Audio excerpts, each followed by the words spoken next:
안녕하세요. 연예유치원 로미 언니입니다. 한국의 82년생 김지영 또 패미들을 만든 거는 그녀들을 너무 떠받들어 주었던 70년대에서 80년대의 생 형님들 때문이다. 그러니까 이 의견에 대해서 70년대, 80년대생 남자분들께서 다양한 의견을 주셨어요. 일단은 그 시절에는 그렇게 할 수밖에 없었다. 그러니까 이런 의견들이 있었고, 이분들이 자라오면서 여자한테 잘해줘야 된다, 양보해야 된다, 그러니까 이런 식의 어떤 세뇌 교육을 받았던 분들이다 보니까 그렇게 해야 되는 줄 알았다. 이런 의견들이 많이 있었습니다. 77년생 남자입니다. 우리 세대는 어머니들이 고생했던 가부장적 시대인 거는 인정합니다. 그래서 부모님들이나 어른들이 여자한테 잘해줘라, 여자한테 져줘라, 이런 말씀을 하는 걸 듣고 자랐고요. 분위기가 그래서인지 데이트 비용은 남자가 거의 다 내던 세대는 맞습니다. 근데 결혼할 때는 6대4 정도로 많이 했었습니다. 친구들 중에 맞벌이를 약속하고 결혼해도 주부로 눌러앉는 경우가 다반사였습니다. 지금 돌아보면 우리 세대가 지금 남녀 차별의 시작점이긴 하네요. 근데 그때는 군대를 가면 과 친구들도 울고 그랬는데 요즘 같진 않았어요. 여자랑 같이 교육받고 알바해도 똑같이 돈 버는데 어른들이 여자는 무조건 잘해줘라, 양보해줘라, 이렇게 배웠던 게 시작점인 것 같긴 합니다. 정확히 말하자면 50년대 중반에서 60년대 말에 태어나신 가부장적인 남편과 사회 분위기 때문에 평생 가슴에 멍을 들이며 살아온 어머니들, 시집에 대한 남자를 고르는 것에 대한 잘못된 교육이 이유입니다. 저도 70년대 생인데요. 어렸을 때 이모, 고모, 큰어머니들 명절에 딸들에게 주입식으로 시집에 대한 사상 교육을 시키는 모습을 봤습니다. 문제는 상당히 이기적으로 주입 교육을 시킨다는 점이었죠.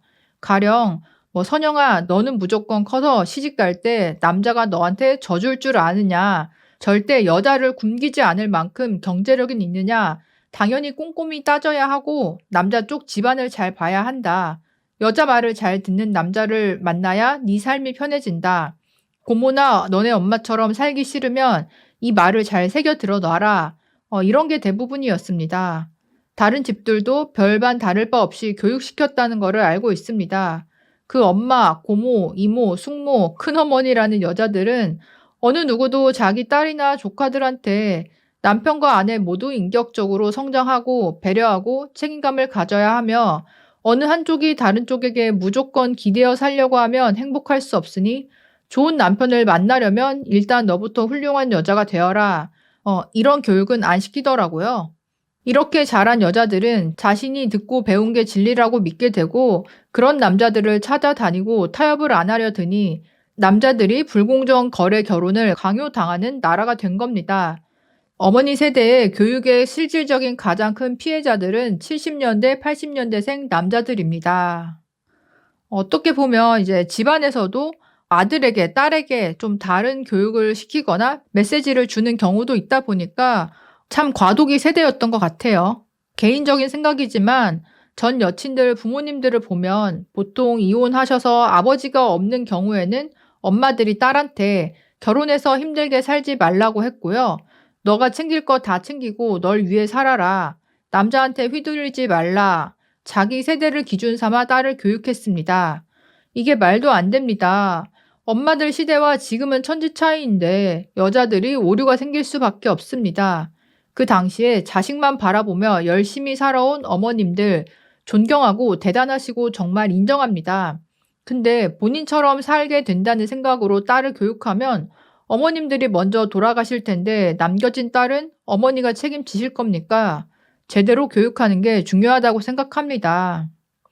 워낙에 예전에 힘들게 살아오신 그런 어머님들이 많고 또 엄마 입장에서는 아무래도 신세 한탄이나 이런 거를 좀 딸한테 퍼붓게 되잖아요. 그러니까 그런 식으로 엄마의 감정 풀이 혹은 잘못된 교육, 결혼관 이런 것들이 딸에게 그대로 내려오면서 이 딸 세대들도 잘못된 이 관념을 가진 분들이 은근히 있다는 거죠. 물론 아들도 그럴 수는 있는데 아무래도 엄마의 영향이 아들보다는 딸에게 더 직접적으로 가는 경우가 많고 딸은 엄마를 동성인 입장에서 여자인 입장에서 롤모델로 바라보다 보니까 이런 부분이 있을 수 있는 것 같아요. 나 40대 중후반 남자인데 어머니들만 그런 게 아니라 아버지들도 그랬다.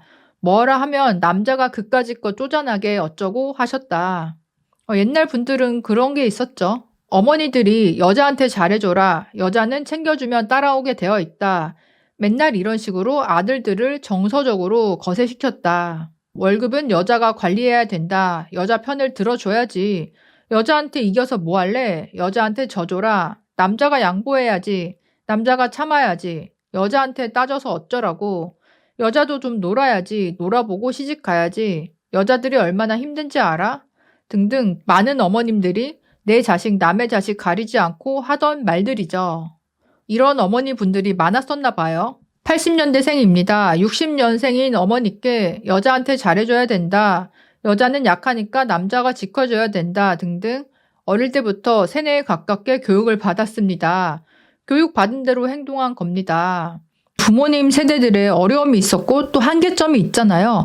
그러니까 그거를 자녀들에게 대물림하면서부터 그 자녀들 세대도 본인이 그 시절에 살았던 게 아님에도 불구하고 시대가 바뀌었음에도 불구하고 일정 부분은 부모님에게서 학습된 그런 이제 남녀 관계나 결혼에 대한 관점을 가지고 내 또래 이성들을 대하다 보니까 그리고 한국 사회가 너무나 세대가 빨리 변하는 국가이다 보니까 어떻게 보면 좀 프로그램 모르처럼 세대 간의 갈등, 남녀 간의 갈등이 계속 이어져 내려오는 부분이 분명히 있다고 봐요. 부모님 입장에서는 당시에 정말 그게 최선의 조언이고 생각이었기 때문에 자녀 입장에서 그런 부분도 이해하면서도 내가 세뇌당하듯이 학습받았던 거 이제는 좀 이성적으로 판단을 하고 가려낼 필요가 있다.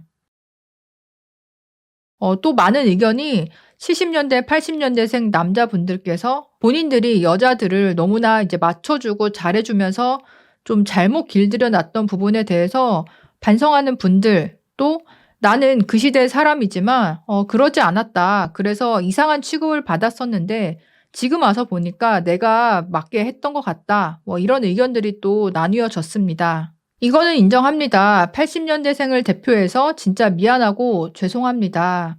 이제라도 90년생, 00년생 분들이 바꿔 나가시길 바랍니다. 여자들이 남자를 호구로 보는 생각 자체를 바꿔주세요. 그리고 남자들도 자기 자신에게 투자를 해야지 여자한테는 투자할 필요가 없습니다. 제가 아는 형님이 돈 많고 자기 관리 잘하시고 직업이 좋습니다. 처음 여자랑 소개팅할 때 커피 한 잔 사주거나 밥을 사줘도 김밥 천국에서 같이 먹었답니다. 그리고도 잘 만나고 잘 사깁니다. 크크. 말이 안 되지만 말이 됩니다. 굳이 여자한테 잘해줄 필요가 없습니다. 오직 자기 자신만 생각합시다. 이 정도 형님이라면 거의 상위 1% 알파남이라고 할 수 있겠네요. 80년대 중반생입니다. 저런 여자는 만나면 안 된다고 대학생 때부터 확고히 말하고 다녔고요. 주변 동기나 선후배들한테 십선비라고 욕먹었던 기억이 납니다. 그렇게 저를 욕하던 이들의 상당수는 그릇을 닦는 중이고 그러니까 설거지 결혼을 했다는 거죠. 저는 해외로 눈을 돌리고 있습니다. 586의 스윗함, 미디어의 가스라이팅, 심지어 학창시절에도 여자는 무조건 잘해주고 보호해주고 해야 하는 존재로 남자는 막 대해도 되는 시대를 겪었습니다. 저는 그 시대를 겪으며 반대 의견을 낸다고 주변에서 늘 질타를 받았던 어찌 보면 피해자 중 하나입니다. 저는 미안하지 않습니다. 되려 저 같은 의견을 가진 남자들이 모이기 시작했기에 이 지긋지긋한 가스라이팅에서 눈을 뜨는 중이라고 생각합니다. 이런 분들이 옛날에는 진짜 별종이고 이상한 사람 취급을 받았었고 질타도 많이 받았는데 시대가 바뀌면서 오히려 뒤집어진 부분이 있죠. 80년대생 남자인데 00년생 마인드를 가지고 여자를 대했더니 이상한 사람 취급을 받고 살아왔습니다.